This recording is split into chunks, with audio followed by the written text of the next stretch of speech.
My name is Scott Lowe, and I am chairman of the Geoffrey Beene Cancer Research Center. The Geoffrey Beene Center, I think, is really trying to take a new approach to modern cancer research with the ultimate goal of translating basic discoveries into sort of new ways to think about treating cancer.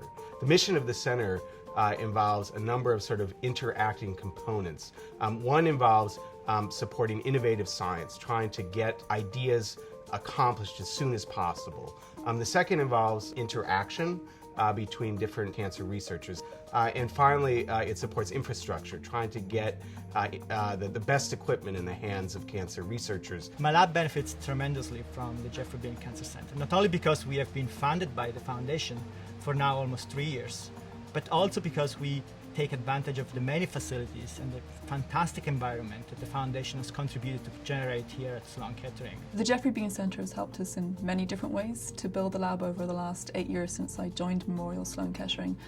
First of all, the Geoffrey Beene Center supports junior faculty chairs, so these are usually 3 to 4 chairs throughout the institute at any one time. The second way that the Geoffrey Beene Center has helped my lab specifically is through the award of Geoffrey Beene studentships. The biggest impact that being a Geoffrey Beene Fellow has had on my research is that through the inherent structure of the Geoffrey Beene Cancer Center, it's given me a lot more contact with the clinical side of things here at Memorial Sloan-Kettering.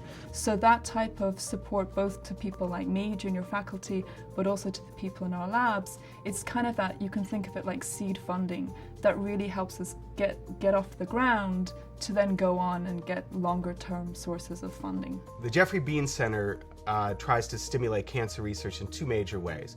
One is to fund very innovative ideas at the time almost in which they're conceived. A second way in which innovation and translation is fostered is through the Geoffrey Beene Cancer Research Center retreat.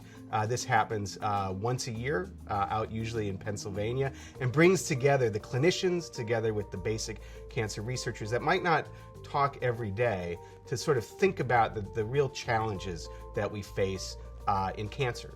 The Geoffrey Beene Center sponsors a yearly symposium that brings in investigators from the outside, really established, well-known, famous researchers that are attacking problems that are timely and of interest to the group, but that we may not be experts in ourselves. The center also supports an interactive lab meeting from a number of the programs here at Memorial Sloan-Kettering. This happens once a week, where postdocs present their most recent research to get feedback from other postdocs, from students, from faculty, really to try to hone what might be a good idea into sort of a great idea. The Geoffrey Beene Foundation actually funds ideas. They don't ask for lots of preliminary results, and this allows us to test new ideas and new hypotheses that otherwise would be very difficult for us to probe. Right now, cancer research, the biological aspects of it, is very slow.